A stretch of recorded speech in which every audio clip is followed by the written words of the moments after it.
श्री राधे राधे। आप सभी का स्वागत है आपका एक नई वीडियो में, आपका अपने चैनल पे। भक्तों, आज हम आपको बताने वाले हैं चैत्र नवरात्रि के दौरान कौन सी सब्जी भूल कर भी नहीं खानी चाहिए, वरना घर में दरिद्रता आ सकती है। इससे व्रत भंग हो जाता है और माता रानी अनप्रसन्न हो जाती है। माता यानी बहनें, जो भी व्यक्ति चैत्र नवरात्रि का व्रत रखती है उसको इस वीडियो को जरूर देखना चाहिए। अगर आप व्रत नहीं भी रखते हैं या पूजा पाठ नहीं करते तब इस वीडियो को देखना आपको फ़ायदेमंद रहेगा, क्योंकि आज की यह वीडियो बहुत ही खास और ज्ञानवर्धक होनी चाहिए। लेकिन उससे पहले हम बताएंगे इस बार चैत्र नवरात्रि कब से शुरू हो रही है और कब समाप्त होगी। इस बार चैत्र नवरात्रि 30 मार्च 2025 रविवार से शुरू होगी और 6 अप्रैल 2025 रविवार को समाप्त होगी। इस वर्ष नवरात्रि 8 दिनों की होगी, क्योंकि अष्टमी और नवमी एक ही दिन पड़ रही है। ये मैंने आपको बताया भी था। कलश स्थापना का शुभ मुहूर्त 30 मार्च सुबह 6:13 पर 22 मिनट तक रहेगा। इसके अतिरिक्त अभिजीत मुहूर्त दोपहर के 12 बजे के 1 मिनट कर बाद 50 मिनट तक रहेगा, 1:50 तक। इस वजह नवरात्रि की शुरुआत रविवार से हो रही है, जिससे माता दुर्गा का आगमन हाथी पे होगा। इसे बहुत ज़्यादा शुभ माना जाता है, क्योंकि यह सुख समृद्धि का प्रतीक है। नवरात्रि के 9 दिनों में माँ दुर्गा के 9 स्वरूप की पूजा इस प्रकार होगी। 30 मार्च शैलपुत्री, 31 मार्च माँ ब्रह्मचारी, 1 अप्रैल माँ चंद्रघंटा, 2 अप्रैल माँ पुष्पांडा। ठीक है, और अब आपको हम 3 अप्रैल की भी बताते हैं। 2 की होगी थी, और 3 अप्रैल माँ सकंद माता, 4 अप्रैल माँ कालकेनी, 5 अप्रैल माँ कालरात्रि, 6 अप्रैल और माँ सिद्धरात्रि माता कुष्मांडा। ठीक है, और 5 अप्रैल माँ कालगत्री, 6 अप्रैल माँ गौरी, माँ सिद्धिदात्री अष्टमी या और नवमी। इन 9 दिनों में माँ दुर्गा के विभिन्न स्वरूपों की पूजा और व्रत रखते हैं।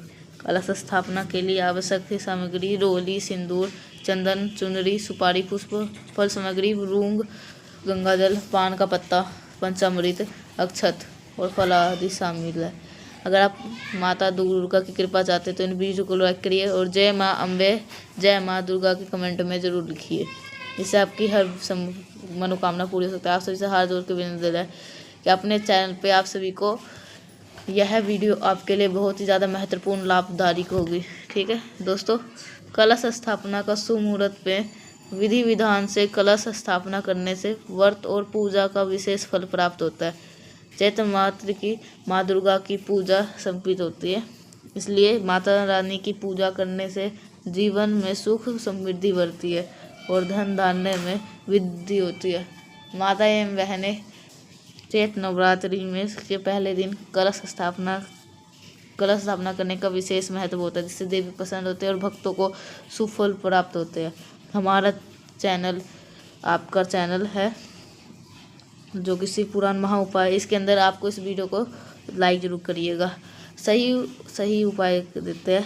और कलश ब्रह्मा विष्णु महेश का देवी शक्ति का वास होता है। इसे स्थापित करने से भक्त को शुभ फल की प्राप्ति होती है। इस बार नवरात्रि के पहले दिन इंद्र योग के साथ साथ हस्त नक्षत्र भी रहेगा, जिससे कलश की स्थापना का महत्व और भी बढ़ जाता है। यह शुभ संयोग व्रत रखने वाले भक्तों को अत्यंत लाभकारी माना जाता है। नवरात्रि व्रत के दौरान शरीर को ऊर्जावान बनाए रखने के लिए कुछ विशेष चीज़ों का सेवन की सलाह दी जाती है। ये चीज़ें न केवल भूख को नियंत्रित कर रखती है, बल्कि स्वास्थ्य के लिए भी लाभकारी भी होती है। हालांकि जानकारी के अभाव में कई लोग कुछ ऐसे लोग भी खा लेते हैं जो कि सेहत के लिए नुकसान हो सकते हैं। इनके सेवन से पेट संबंधी समस्याएं, थकान और सुस्ती हो सकती है। इसलिए यह जानना जरूरी है व्रत के दौरान किस चीज़ों से बचना चाहिए। नवरात्रि व्रत में अनाज का सेवन नहीं करना चाहिए, क्योंकि यह व्रत के नियमों के अनुसार वर्जित हो जाता है। गेहूँ, मकई का आटा, सूजी, सभी प्रकारों के दालों से बचना चाहिए। इसकी जगह आप साबूदाना या कुत्तों की आटा का संपित खा सकते। प्याज और लहसुन का सेवन भूल कर भी ना करें, नहीं तो ये तामसिक भोजन के श्रेणी में आते हैं, इसलिए इनके सेवन से व्रत भंग हो सकता है। और इसके स्थान पर लौकी, आलू और टमाटर जैसी सब्जी सात्विक सब्जी खा सकते हैं। अत्यंत तले हुए भोजन का सेवन करने से बचें। लंबे समय तक भूखा रहने के बाद बहुत अधिक तला हुआ खाने से पेट में भारीपन, गैस और अन्य समस्या भी हो सकती है। इसलिए हल्का सा समोसा भोजन करें, इससे आपका पेट ठीक रहे। कमेंट बॉक्स में जय माता रानी अवश्य लिखें, जिससे माता रानी की कृपा आपके ऊपर बनी रहे, आपकी अपनी सारी मनोकामना पूरी रहे। माता आशीर्वाद की पाने के लिए तो आप इस कमेंट को लाइक करिएगा और कमेंट करिएगा। मछली, अंडे आपको ये नहीं खाने हैं, नहीं तो अंततः विकास में बाधा भी डालते हैं। इसलिए नवरात्रि के दौरान इनका सेवन करने से देवी की कृपा प्राप्त नहीं होती, उल्टा माता दुर्गा आपसे बहुत ज़्यादा निराश हो जाते हैं। इसे पवित्र समय में आपको त्यागना चाहिए। शराब और नशीले पदार्थ जैसे शराब, बियर, वाइन और अगर नकारात्मक ऊर्जा भी बढ़ाते हैं, इसलिए घर में अशांति का कारण बनते हैं। इनका सेवन करने से मानसिक में और स्वास्थ्य में लहसुन और प्याज को तामसिक भोजन माना जाता है, जो कि आध्यात्मिक उन्नति के लिए बाधक होती है। सेवन नहीं करना चाहिए क्योंकि ये शरीर में गर्मी बढ़ाता है और पूजा के प्रभाव को कम कर सकते हैं। इनके स्थान पे सात्विक और हल्की सब्जी का उपयोग करने, कच्चे अनाज जैसे कच्चा चावल, गेहूँ या अन्य वेदांत पाचन संबंधित समस्याएं पैदा कर सकते हैं। नवरात्रि के दौरान शरीर को शुद्ध और ऊर्जा बनाने के लिए तेल और घी से अधिक तले हुए भोजन शरीर में भारीपन और सुस्ती ला सकते हैं। नवरात्रि के व्रत के दौरान अधिक तेल के गैस, अपच और अन्य समस्या हो सकती है। इसलिए आपको हल्का सा स्वादिष्ट भोजन करने जैसे मछली, झींगे, अन्य जीव भी तामसिक भोजन के श्रेणी में आते हैं। इनका सेवन करने से शरीर में नकारात्मक ऊर्जा भी बढ़ती है और अशांति होता है। इन जैसे नवरात्रि के दिन दूर रहना चाहिए। मांसाहारी, मिठाई, अन्य पदार्थ तामसिक ऊर्जा को बढ़ाते हैं। नवरात्रि में इनका सेवन करने से आघात सामना करना पड़ सकता है, इसलिए व्रत में शामिल नहीं करना चाहिए। कुछ लोग नवरात्रि के व्रत में सुबह केवल फल खाते हैं, लेकिन फलों से निर्भर लेना सेहत के लिए नुकसानदायक हो सकता है। इसलिए ब्लड शुगर तेजी से बढ़ सकता है और थोड़े समय बाद फिर से भूख लग सकती है। फलों के साथ साथ ड्राई फ्रूट, सीड्स, जूस भी शामिल करें ताकि शरीर को प्राप्त ऊर्जा मिल सके। भक्तों, हमारा चैनल आपको हमेशा सही महत्वपूर्ण जानकारी देने का प्रयास करता है, इसलिए आप सभी से निवेदन है इस वीडियो को लाइक करें और आप हर माता बहन तक इस वीडियो को जरूर पहुंचाएं, इसका लाभ उठा सके। आप लोग कमेंट बॉक्स में जय माता लक्ष्मी जरूर लिखिएगा। अक्सर लोग नवरात्रि के व्रत में अपनी डाइट में साबूदाना शामिल करते हैं। कोई इसे खिचड़ी के रूप में खाता है, कोई इसे टिक्की बनाकर, कोई इसका खीर बना के खाता है। लेकिन ध्यान रहिए, किसी भी चीज़ की अनियमितता सेहत के लिए हानिकारक हो सकती है। साबूदाने के शरीर में ग्लूकोज में बदल जाता है और ब्लड शुगर लेवल तेजी से बढ़ा सकता है। इससे शरीर में ऊर्जा की कमी हो सकती है और जल्द ही भूख लग सकती है।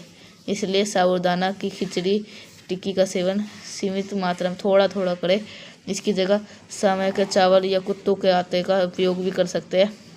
व्रत में आलू का भी इस्तेमाल भी किया जा सकता है। आपको दही आलू, जीरा आलू, आलू टमाटर की सब्जी या आलू पकौड़े बना सकते हैं। कद्दू भी एक अच्छा विकल्प है, इसे खट्टा मीठा बनाकर पकौड़े के रूप में भी खा सकता है। शकरकंद का हलवा, टिक्की या चाट बनाकर खा सकता है। अरबी भी उपयुक्त है, इसे सूखी सब्जी, दही, अरबी, टिक्की या कटलेट के रूप में खा सकते हैं। परतालू, ठीक है, आप सूरन, चिप्स या सब्जी बना सकते हैं। कच्चे केले से सब्जी या फ्राई बना खा सकते हैं। कच्चे केले के चिप्स भी आता है, वो भी कच्चा या पक्का पपीता हल खा सकते हैं और टमाटर का उपयोग करें और या चटनी भी किया जा सकता है। कुछ लोग व्रत में पालक, लौकी, खीरा और गाजर भी खाते हैं। अन्य व्रत अनुकूल खाते हुए समय साबूदाना से खिचड़ी, बड़ा लड्डू, टिक्की और खीर शामिल है। मखाना भी अच्छा विकल्प है, इसको भूनकर खीर के रूप में भी खाया जा सकता है।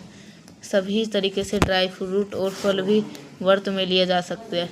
अगर आप नवरात्रि का उपवास रख रहे हैं तो ब्रह्मचर्य का पालन जरूर करें, झूठ ना बोले और क्रोध से बचें, किसी के ऊपर गुस्सा ना करें। इस 9 दिनों में किसी कन्या और महिला का अपमान ना करें। भले ही आप उपवास नहीं रख रहे हो, फिर भी गुटखा, पान, तंबाकू, मांसाहारी और मसालेदार भोजन से बचें। व्रत के दौरान बार बार पानी पीने से बचना चाहिए। कई लोग दिन में 2 बार भारी भोजन कर उपवास करते हैं, लेकिन ऐसा करने से व्रत का सही लाभ नहीं होता है।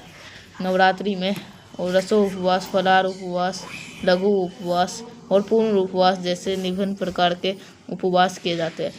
हर व्यक्ति अपने क्षमता के अनुसार उपवास रखता है। व्रत के दौरान यात्रा, अनुचित वार्तालाप, गाली गलौज, अपशब्दों से बचना चाहिए। नियम पूर्वक व्रत करने से इसका ही सही फल प्राप्त होता है, परंतु इन नियमों का पालन नहीं करते कोई लोग।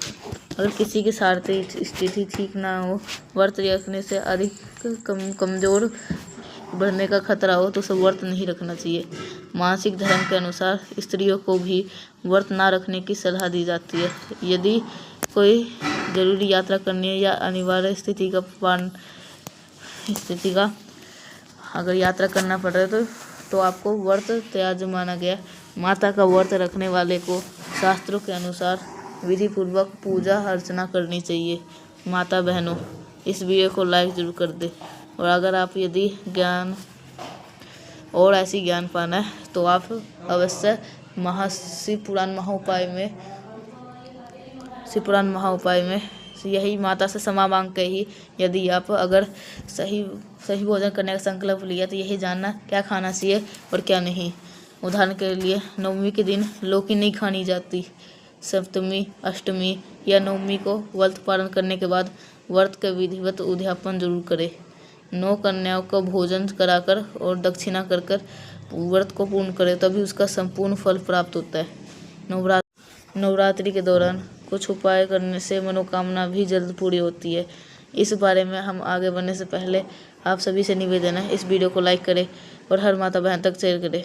जिसके जीवन में परेशानी है वो जीवन का आराम से लाभ उठा सके। जय कमेंट में जय माँ दुर्गा अवश्य लिखे, जिससे माँ दुर्गा का आशीर्वाद आपके पास हमेशा बने रहे।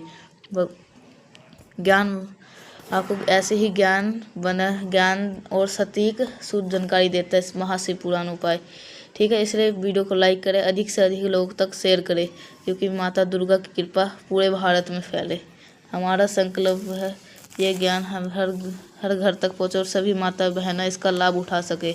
इसलिए इस वीडियो को शेयर करें और कमेंट बॉक्स में जय माँ दुर्गा जरूर लिखें, ताकि माँ दुर्गा की कृपा आपके पूरे परिवार के ऊपर बनी रहे। ठीक है, तो अब आगे हम बात करते हैं कि जो नवरात्रि के दिन आपके पूरे परिवार पर बनी रहे। नवरात्रि के दौरान सुबह ब्रह्म मुहूर्त में उठना शुभ माना जाता है। इस समय धरती पर भ्रमण करती है। जिन घरों में सकारात्मक ऊर्जा और शुद्धता होती है वह माता स्वयं प्रवेश करती है और अपनी कृपा बरसाती है। नवरात्रि के दौरान इस बात का जरूर ध्यान रखें, इन 9 दिनों में सुबह भगवान सूर्यदेव को जल अर्पित करें। यदि आप सूर्यदेव को जल चढ़ाते हैं तो उस समय लाल फूल और लाल चंदन जैसी कोई लाल चीज़ जरूर डालें। इससे माँ दुर्गा की कृपा प्राप्त हो सकती है। पूजा पाठ से जुड़ा हुआ छोटा सा उपाय आपके जीवन में सुख समृद्धि ला सकता है। अगर आपकी कोई कुंडली में कोई सूर्यदेव मजबूत है तो आपके जीवन में खुशियाँ ही खुशियाँ बनी रहेगी। खासकर नवरात्रि के दौरान कई गए उपाय का प्रभाव 2 गुना बढ़ जाता है। आज हम इसे विशेष शुक्ला में छोटे छोटे उपाय जिन्हें आपको अपना कर लाभ प्राप्त कर सकते हैं। ऐसा जरूरी नहीं है सभी उपाय करें, किसी भी एक उपाय को आप माता जी की कृपा पा सकते हैं। नवरात्रि के दौरान अपने घर की सफाई अवश्य जरूर करें। सुबह के दौरान आप अगर द्वार को खोल के रखें, क्योंकि दोपहर शाम के टाइम अपना गेट खोल के रखें। माता लक्ष्मी की कृपा से धन की कमी नहीं होगी। ब्रह्म मुहूर्त में माता दुर्गा को धरती भ्रमण करती है। उनके साथ ही माँ लक्ष्मी भी, माँ सती, माँ और पार्वती जैसी देवियाँ भी होती है। यदि इन देवियों में से किसी एक की भी कृपा आपके ऊपर घर के ऊपर पड़ गई तो आपका जीवन सुख समृद्धि से बढ़ जाएगा। नवरात्रि के दौरान अपने घर की मुख्य द्वार पर रंगोली जरूर बनाएं। हिंदू धर्म में रंगोली का विशेष महत्व बताया जाता है कि नकारात्मक ऊर्जा को रंगोली देवी माता को देवी देवता किसी घर में वास करते वह सुख समृद्धि अपने आप ही बनी रहती है। इसलिए नवरात्रि में इन 9 दिनों में अपने घर के द्वार पर रंगोली जरूर बनाएं। हो सकता है इस दिनों में आपके घर में बहुत ज़्यादा धन आए। तो अगर आपको यह सारे उपाय अच्छे लगे होंगे तो लाइक करिएगा। तो मिलते हैं नेक्स्ट वीडियो के साथ।